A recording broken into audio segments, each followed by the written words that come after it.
حق کے بعد باقی گمراہی ہے. اصل بات اللہ کی ہے اور اللہ کے رسول کی ہے، اس کے علاوہ باقی سب گمراہی ہے. بس یہ ایک جملہ ہے، اس کو آپ نوٹ کر لیں. ماذا بعد الحق الا الضلال.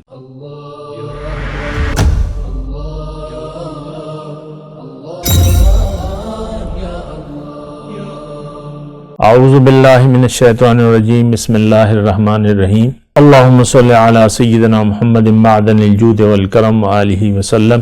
سامعین و ناظرین کرام، السلام علیکم ورحمۃ اللہ وبرکاتہ. سامعین کرام، راہ نجات کے سلسلے میں آج کا ہمارا موضوع یقینی دوزخ سے کیسے بچیں.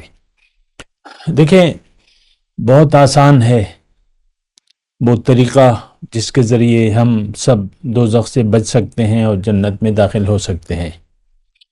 لیکن ایک بات میں ابتدائی طور پہ کہہ دوں، اللہ تعالیٰ کی خاص عطا سے اور اس کی خاص توفیق سے، کہ جب تک آپ خود ارادہ نہیں کریں گے دوزخ سے بچنے کا اور جنت میں جانے کا، تو اللہ تعالیٰ یعنی آپ کی مرضی کو، یعنی آپ کو اپنی مرضی پر چھوڑ دیتا ہے. اور ایک بات میں بنیادی طور پہ یہ کہوں کہ جب انسان دنیا میں آتا ہے تو اگر سوچے سمجھے بغیر زندگی گزاری ہے تو سیدھا دوزخ میں جائے گا، اور اگر سوچ سمجھ کے زندگی گزارے اور حقائق کو نہ صرف یہ کہ جانے بلکہ مانے اور اللہ کو منزل بنائے اور اللہ کے راستے پر چلے، تو بے شک اس کے لیے دوزخ سے بچنا اور جنت میں جانا نہایت آسان ہے. یہ بات میں کہہ رہا ہوں آپ کو. اور دیکھیں، میں مشکل الفاظ نہیں بولنا چاہتا اور نہ کوئی ایسا بات کرنا چاہتا ہوں جو آپ کی سمجھ میں نہ آئے. میں عام انسان سے مخاطب ہوں، تو یہ بات ہے. اچھا دیکھیں، آپ کو تو میں نے یہ کہہ دیا کہ بھئی دوزخ سے آپ نے بچنا ہوگا اور آپ نے جنت میں جانے کی کوشش کرنی ہوگی. یہ میں نے جملہ کہہ دیا. اب میں ایک آیت آپ کو پیش کر رہا ہوں کہ ان اللہ لا یغیر ما بقوم حتی یغیروا ما بانفسہم. اللہ تعالیٰ کسی قوم کی حالت، کسی فرد کی حالت نہیں بدلتا جب تک وہ خود اپنی حالت نہ بدلیں. حتی یغیروا ما بانفسہم. تو ایک بات تو یہ بنیادی طور پہ نوٹ کر لیں. یہ ٹھیک ہے کہ لا حول ولا قوت الا باللہ العلی العظیم، نیکی ہم کر نہیں سکتے، برائی سے بچ نہیں سکتے، لیکن جب یعنی صرف اللہ کی توفیق سے ایسا ہو سکتا ہے. لا حول ولا قوت، نہ برائی سے بچ سکتے ہیں نہ نیکی کر سکتے ہیں لیکن اللہ کی توفیق سے. لیکن یہ اللہ کی توفیق ہوگی کب؟ یہ جب آپ چاہیں گے. اور یہ بھی میں ساتھ ساتھ یہ بتا دوں کہ توفیق الہی کے بغیر تو کچھ بھی نہیں ہو سکتا. اللہ کی توفیق، لیکن اللہ کی توفیق جو ہے وہ عام ہے. کلن نمد ہؤلاء وہؤلاء من عطاء ربک. اب ابو جہل کے لیے انکار پر ڈٹے رہنا اللہ تعالیٰ نے آسان اس لیے کر دیا تھا کہ وہ حق کو قبول نہیں کرنا چاہتا تھا. ابو لہب کو، ابو جہل کو، یا جو بھی تھے، تو اب ان کو معلوم ہو گیا تھا. یہ جو میں آپ کو سرداران قریش اور جو حضور صلی اللہ علیہ وسلم پر یقین کرنے کے لیے تیار نہیں تھے، ایمان لانے کے لیے تیار نہیں تھے، ان کو پتہ چل گیا تھا کہ حضور صلی اللہ علیہ وسلم سچے نبی ہیں اللہ کے اور حق کی طرف دعوت دے رہے ہیں. قرآن بھی اللہ کا کلام ہے، ان کو پتہ چل گیا تھا. لیکن اب کیا کیجئے، ذاتی انا کا، جس طرح ہم پر اپنی انا حاوی ہے اور ہم ہوے سے دنیا میں مبتلا ہے. آج کا مسلمان ہوے سے دنیا کا شکار ہے، اور اس کی وجہ یہی ہے کہ دنیا کا دھوکہ لگ گیا ہے ہمیں. اب جب کسی کو دنیا کا دھوکہ لگ جائے، اب ہدایت، یعنی دنیا کا دھوکہ کا مطلب کیا ہے کہ آپ کو دنیا کی زندگی ہے، اس کا فائدہ یا نقصان، اس کا نقصان اصل نظر آئے کہ بھئی یہی فائدہ ہے اور نقصان یہی نقصان ہے، تو یہ تو بس مطلب آپ کو دنیا کا دھوکہ لگ گیا ہے۔ دیکھیں ساتھ ساتھ آپ اپنے آپ کو بھی دیکھیں نا کہ آیا آپ کو دنیا کا دھوکہ لگ گیا ہے کہ نہیں لگا۔ دیکھیں یہ بات جاننی یا اس کا یعنی پہچان کرنا بہت آسان ہے۔ اگر آپ کے ذہن میں، آپ کی سوچوں میں، آپ کی فکروں میں صرف دنیا گھوم رہی ہے، مسائل دنیا جو بھی ہے، ہر ایک کے اپنے اپنے مسائل ہوتے ہیں، تو اس کا مطلب یہ ہے کہ آپ کو ظاہر کا دھوکہ لگ گیا ہے، کیونکہ اللہ تعالیٰ نے تو ہمیں دنیا کے لیے بھجوایا نہیں ہے، اور دنیا ہماری پریشانی نہیں ہے، کیونکہ اللہ تعالیٰ نے ہمارے لیے دنیا لکھ دی ہے جو بھی ہوگا۔ نحن قسمنا بینہم معیشتہم فی الحیات الدنیا، دنیا لکھ دی ہے، لیکن آپ کو تو اللہ کی کسی بات پر یقین نہیں ہے، اور آپ نے دنیا ہی کو اپنی پریشانی سمجھ لیا ہے، اور آپ دنیا ہی کے لیے زندگی گزار رہے ہیں، آپ کا رخ بھی دنیا ہی کی طرف ہے، تو پھر یہ ہے کہ دیکھیں دوزخ سے بچنا بہت مشکل ہے آپ کا۔ اور ایک جملہ میں اگر کہہ دوں مختصر، وہ یہ ہے کہ اگر آپ کو ظاہر کا دھوکہ لگ گیا، یعنی آپ کو ظاہر حقیقت لگ گیا، ظاہر کی کامیابی یا اس کا جو بھی ہے فائدہ یا نقصان آپ کو اصل لگ گیا، اب دین آپ کی سمجھ میں نہیں آئے گا، اور دین سے جو بھی چیزیں تعلق رکھتی ہیں وہ آپ کی سمجھ میں نہیں آنے والی۔ تو بہتر یہ ہے کہ آپ سوچ سمجھ کر زندگی گزاریں، اور بنا سوچے سمجھے زندگی نہ گزاریں، جو کام بھی کریں۔ دیکھیں دنیا کی حد تک ہم ہر کام سوچ سمجھ کے کرتے ہیں، بچہ بھی، چھوٹا بچہ 4 سال کا، 5 سال کا بچہ، جو اس کے ذہن میں آتا ہے، جو اس کی سمجھ میں آتا ہے وہی کرتا ہے۔ ایک ضد اگر وہ پکڑ لیتا ہے، مثال کے طور پہ ضدی بچے ہوتے ہیں، بعض اوقات بچوں کو ضد لگ جاتی ہے، یہ کرنا ہے، وہ لینا ہے، یہ لینا ہے، تو آپ مطلب بعض اوقات توجہ ہٹانے کی، بدلنے کی کوشش کریں گے، لیکن اسے تو ایک ضد پڑی ہے، روئے جا رہے، روئے جا رہے، روئے جا رہے۔ اسی طرح ہم روئے جا رہے ہیں دنیا کے لیے۔ میں نے رونے کا لفظ استعمال کیا، یعنی تڑپ ہے ہماری کہ کاش میرے حسب منشا مجھے دنیا مل جائے، بس یہ ہمارا رونا دھونا دنیا کا ہے۔ ہماری پریشانیاں، خوشیاں ساری دنیا سے تعلق رکھتی ہیں، یہ بہت پریشان کن بات ہے۔ بہرحال دیکھیں دوزخ سے بچنے کا طریقہ بہت آسان ہے، اور ایک بات یہ نوٹ کر لیں کہ یہ ساری باتیں آپ کے لیے اہم اس وقت ہوں گی جب آپ اپنی حقیقت کو جان لیں گے، اور نہ صرف جان لیں گے بلکہ یقین کر لیں گے، اور آپ اللہ کو منزل بنا لیں۔ آخرت کو ترجیح بنانا ہوگا آپ نے۔ دوزخ سے کیسے بچیں؟ آپ کو اپنی حقیقت پر یقین کرنا ہوگا، اپنی منزل پر یقین کرنا ہوگا، اللہ کو اپنی منزل بنانا ہوگا، اور آخرت پر آپ کو یقین کرنا ہوگا۔ اور یہ بات میں آپ سے کہہ چکا ہوں اللہ تعالیٰ کی خاص عطا سے کہ دنیا میں جو بھی ہم کر رہے ہیں اس کے نتائج ہماری روح پر، قلب پر اس کا اثر ہو رہا ہے، اچھے ہوں یا برے ہوں۔ اور حضور صلی اللہ علیہ وسلم کی وہ حدیث کے مطابق انہوں نے فرمایا کہ یا تو دل آپ کا داغدار ہو رہا ہے، کالے داغ لگ رہے ہیں، یا سفید داغ لگ رہے ہیں۔ اگر آپ نفسانی خواہشات کے پجاری ہیں، یعنی آپ کا معبود، آپ نے اپنے معبود بنا لیا ہے نفسانی خواہشات کو، ہوائے نفس ہم جسے کہتے ہیں، تو پھر آپ کے دل پر کالے داغ لگ رہے ہیں۔ اور اگر آپ اللہ کے سامنے کھڑے ہونے سے ڈرتے ہیں اور بری خواہش سے اپنے آپ کو بچا رہے ہیں، وَنَهَى النَّفْسَ عَنِ الْهَوَىٰ فَإِنَّ الْجَنَّةَ هِيَ الْمَأْوَىٰ، تو بس آپ کا ٹھکانہ دوزخ میں آپ نہیں جائیں گے۔ اب دیکھیں یہ ساری باتیں میں اللہ تعالیٰ کی خاص عطا سے بھی کر رہا ہوں اور اس کی توفیق سے، اور میں قرآن کے مطابق آپ کو یہ بات کہہ رہا ہوں۔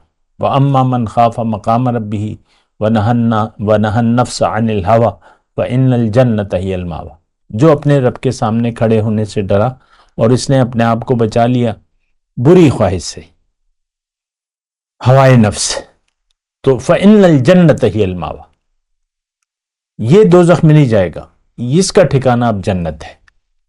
بہرحال اچھا دیکھیں، میں آپ کو توجہ دلا رہا ہوں آج ہی کے مضمون کے مطابق کہ اللہ تعالیٰ نے ہماری کامیابی کا جو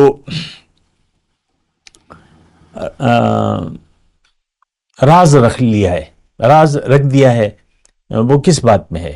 یہ سورہ زمر کی آیت نمبر 54 ہے، اور پھر اس کے بعد جو مضامین ہیں میں پہلے لفظی ترجمہ آپ کے سامنے پیش کرتا ہوں۔ وَأَنِيبُوا إِلَىٰ رَبِّكُمْ وَأَسْلِمُوا لَهُ مِن قَبْلِ أَن يَأْتِيَكُمُ الْعَذَابُ ثُمَّ لَا تُنصَرُونَ، رجوع کر لو اپنے رب کی طرف، پلٹ آؤ اور مطیع بن جاؤ، اس کے حکم کے سامنے سر جھکا دو۔ اسلموا لہو من قبل ان یأتیکم العذاب، نہیں تو تم پر عذاب آئے گا اور پھر تمہاری کوئی مدد نہیں کی جائے گی۔ دیکھیں، مجھے یہ باتیں تو خیر میں آپ سے کر رہا ہوں، لیکن ہمارے معاشرے میں بہت سے ایسے گروہ وجود میں آ چکے ہیں جن کے لیے قرآن کی حقیقت کے خلاف وہ مسائل کا حل پیش کر رہے ہیں۔ تو ان سے میرے کوئی تعلق اور کوئی میں اس پہ بات نہیں کر رہا، لیکن میں یہ کہہ رہا ہوں، کہنے کی کوشش کر رہا ہوں کہ آپ یقین کر لیں کہ نجات کا راستہ صرف ہمیں اللہ بتائے گا، اور وہ قرآن میں اللہ تعالیٰ نے بتا دیا ہے، اس کے علاوہ اور کوئی ذریعہ نہیں ہے۔ بہت سے لوگ ہیں، کیا مطلب ملنگ بنے ہوئے ہیں، پیر ایسے بنے ہوئے ہیں، ڈبہ پیر قسم کے لوگ، اور بس وہ قرآن نہیں بیان کریں گے، قرآن کا راستہ نہیں بیان کریں گے۔ یہ ایک بات میں اس پہ تھوڑا سا زور دینا چاہتا ہوں کہ بہت سے لوگ آپ کے آج بھی سوشل میڈیا پہ ایسے لوگ ہیں وغیرہ وغیرہ، میں نام نہیں لیتا، نہ اس کا کوئی وہ کرتا ہوں، لیکن میں آپ کو بنیادی بات جو کہہ رہا ہوں، دیکھیں، جو باطل طریقے آپ کو بتا رہے ہیں، جو قرآن سے ہٹ کر آپ سے بات کرتے ہیں، تو ان کی بات آپ یقین مت کریں، خواہ کہ وہ جیسے بھی ہوں۔ دیکھیں، حق کی دلیل ایک ہے، اور وہ اللہ کی باتیں ہیں، اللہ کی ہدایت ہے اور نبی کا طریقہ ہے۔ یہ میں تھوڑا سا اس پہ رکوں گا، اس پر میں زور دے رہا ہوں آپ کو۔ بہت سے ایسے لوگ ہیں معاشرے میں، اور بہت سے ایسے پیر قسم کے لوگ ہیں کہ وہ آپ کو ہدایت کے مطابق بات نہیں کرتے، ان کا طریقہ کار قرآن کے مطابق نہیں ہے۔ ہو سکتا ہے بڑے بڑے وہ دعوے کرتے ہوں، یہ کرتے ہیں، وہ کرتے ہوں، اس میں وہ ڈبہ پیر قسم کے لوگ ہیں یا ایک نام نہاد۔ تو دیکھیں،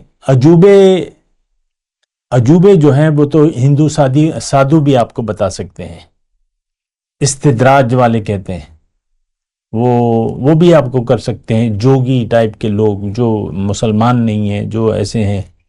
تو مسلمانوں میں بھی ایسے لوگ ہیں جو ہو سکتا ہے آپ کو کچھ کرشمے دکھا دیں، لیکن نہیں، بات کرشموں کی نہیں ہے، بات قرآن کی ہے، بات ہدایت کی ہے اور رسول کا طریقہ ہے۔ دیکھیں، اللہ کے رسول نے واضح طور پہ ہمیں فرمایا ہے کہ تم نے اگر قرآن کو چھوڑ دیا اور میرے طریقے کو چھوڑ دیا تو تم گمراہ ہو جاؤ گے۔ واضح طور پہ اللہ کے رسول نے خطبہ حجت الوداع میں یہ جملہ فرمایا تھا کہ ترکت فیکم امرین ان اعتصمتم لن تضلوا ابدا، کتاب اللہ و سنتی،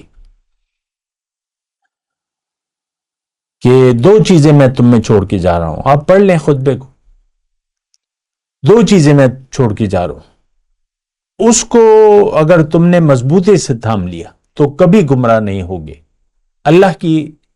اللہ کا حکم اور میرا طریقہ، کتاب اللہ میں کیا ہے؟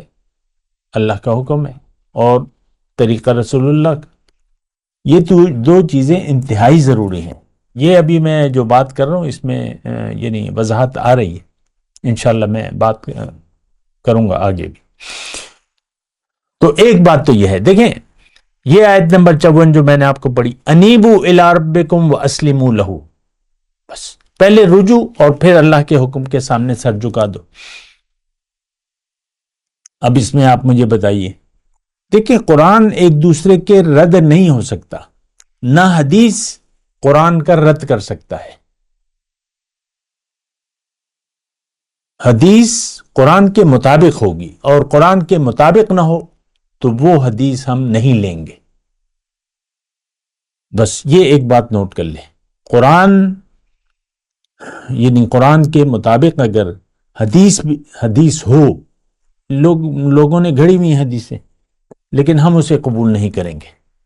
اصل چیز، اصل علم قرآن ہے اور حدیث اس کی موافق ہے، اس دونوں میں اختلاف نہیں ہے۔ اللہ کا حکم اور اس کی تشریح عملی طور پہ، قولی طور پہ حضور صلی اللہ علیہ وسلم نے فرمائی ہے، یہ ایک بات نوٹ کر لیں۔ یہاں پہ جو بات ہو رہی ہے، انیبو الی ربکم واسلموا لہ، رجوع اللہ تعالیٰ کی طرف، رخ اللہ تعالیٰ کی طرف پہ لو۔ انی وجہت وجہی للذی فطر السماوات والارض حنیفا وما انا من المشرکین، میں نے اپنا رخ پھیر لیا ہے اس ذات کی طرف جس نے زمین اور آسمان پیدا کیے، میں مشرک نہیں ہوں۔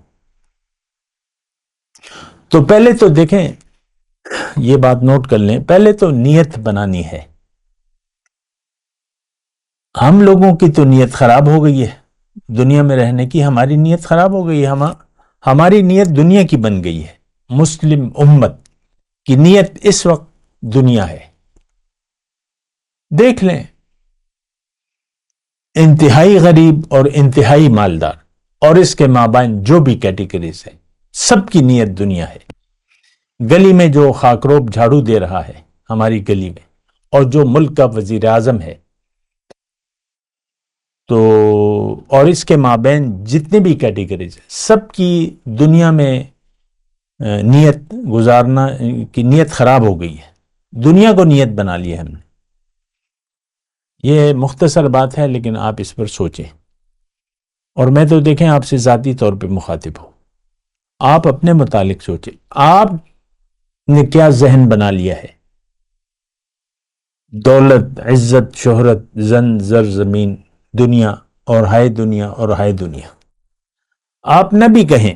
دیکھیں آج بہت دھوکہ دینے والی باتیں آ گئی ہیں۔ ایک وقت ایک شخص 5 وقت کا نمازی ہے، مسجد بھری ہوئی ہے لیکن اللہ کے بندے نہیں ہیں، تقریباً سب شیطان کی پیروی کر رہے ہیں۔ اللہ کو منزل بنا لینا، رخ اللہ کی طرف پھیر لینا، یہ تو کوئی نئی بات ہے۔ میں جو آپ اللہ کی عطا سے جو میں آپ کو دعوت دے رہا ہوں اور جو حقیقت بتا رہا ہوں، انیبو الی ربکم، اللہ کو منزل بنا لینا، آخرت کو ترجیح بنا لینا، اور دنیا کے مفاد کو قربان کر دینا اخروی مفاد کے لیے، اللہ کی رضا کے لیے آپ قربانی دینے کے لیے آپ تیار نہیں ہیں، نہ مال کی نہ جان کی۔ تو ایسی نمازوں سے دیکھیں، دین کی بنیاد تو نیت ہے اور احتیاط ہے، لباس التقوی ذالک خیر، احتیاط ہے، ہدل للمتقین۔ اللہ آپ کی منزل نہ ہو اور آپ کی ترجیح دنیا ہو تو آپ تو احتیاط سے پھر زندگی نہیں گزاریں گے۔ عام طور پہ دیکھ لیں سر، عام طور پہ دیکھ لیں، ہم محتاط نہیں ہیں، بس جو دل میں آتا ہے ہوائے، بس ایک جملہ ہے، ہم خواہشات نفسانی کے بندے ہیں۔ واتبع ہوا ولا تطع من اغفلنا قلبه عن ذکرنا واتبع هواه وكان امره فرطا۔ اور اے داعی، تم اس شخص کی بات کو نہ ماننا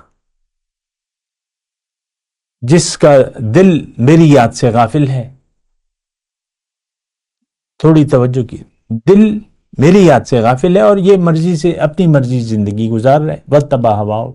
دیکھیں قرآن سمجھنے کے لیے بہت آسان ہے، اس میں ایسی کوئی تشریحی باتیں ہیں نہیں ایسی، یہ تو ہمیں تشریح اس لیے کرنا پڑتی ہے کہ ہمارا تو ساری ذہنیت ہی خراب ہو گئی ہے، تو اس لیے ایک آیت پہ مطلب رکنا پڑتا ہے، اس کی تشریح کرنا پڑتی ہے، ورنہ اگر آپ اللہ کے بندے بن جائیں تو قرآن پھر آپ کو سمجھنا بہت آسان ہو جائے گا۔ ہم اللہ کے بندے نہیں بننا چاہتے، ہم خواہشات نفسانی کے بندے ہیں۔ واتبعوا الشہوات فسوف یلقون غیا، قرآن میں ہے، اور جو خواہشات نفسانی کی پیروی کرے گا وہ دوزخ میں جائے گا۔ تو چونکہ ہم سمجھنا نہیں چاہتے اور ہماری سمجھ میں دنیا کے علاوہ کچھ آتا بھی نہیں ہے، اب ہدایت آپ کی سمجھ میں نہیں آئے گی، محتاط آپ نہیں رہ سکتے، لباس تقوی آپ نہیں پہن سکتے، تقوی کی روش آپ نہیں اختیار کر سکتے۔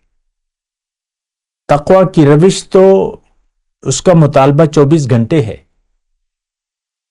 کہ آپ کسی دم بھی اللہ کی یاد سے غافل نہ ہو، ہر دم اللہ کی یاد میں گزاریں۔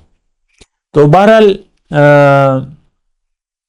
انیبوا الی ربکم واسلموا لہ، بس یہ ایک جملہ ہے، قرآن کا جملہ ہے، اور چونکہ ہم نے قرآن کو چھوڑ دیا ہے لہٰذا گمراہیاں پھیل رہی ہیں، دین کے نام پر ہمیں بہت سے لوگ گمراہ کرنے کی کوشش کر رہے ہیں، اور میں اس کی تفصیل میں نہیں جاتا، لیکن میں آپ کو حقیقت بتا رہا ہوں۔ دیکھیں میرا کام تاریکیوں میں یا گندے نالوں کو چھیڑنا نہیں ہے، گندگی کو میں اچھالنا نہیں چاہتا، ورنہ پھر بدبو آئے گی، اور پھر مجھے اس کی ضرورت نہیں ہے کہ میں اس کی تفصیل بیان کروں یا آپ کو انگلی رکھوں کہ بھئی یہ دیکھو، وہ اس شخص کو دیکھو، اس شخص کو دیکھو، نہیں، میرا اس سے کوئی، میں آپ کو قرآن بتا رہا ہوں اللہ کی عطا سے، اور آپ کے لیے یہ بات نہایت اہم ہے اور ہونی چاہیے کہ ہدایت کا واحد راستہ اللہ تعالیٰ نے جو بتایا ہے وہی ہے، اللہ کی ہدایت کے علاوہ باقی گمراہی ہے۔ ماذا بعد الحق الا الضلال، قرآن کی آیت ہے، اور مجھے افسوس ہے کہ میں آپ کو یقین نہیں دلا سکتا، نہیں دلا پا رہا، حق کے بعد باقی گمراہی ہے، اصل بات اللہ کی ہے اور اللہ کے رسول کی ہے، اس کے علاوہ باقی سب گمراہی ہے۔ بس یہ ایک جملہ ہے، اس کو آپ نوٹ کر لیں، ماذا بعد الحق الا الضلال۔ اور گمان، ان یتبعون الا الظن وما یتبع اکثرهم الا الظن وان الظن لا یغنی من الحق شیئا، یہ دین میں جو ہمارا بٹوارا ہو گیا ہے، سب اپنا گمان پیش کر رہے ہیں، ایسے گروہ نکل آئے ہیں، ایسے پارٹیاں ہیں جو گمان ہے، جن کی باتوں میں کہ پیچھے نہ قرآن ہے اور نہ حدیث ہے، اور اگر ہے بھی تو وہ یعنی انہوں نے رنگ بدل دیا ہے۔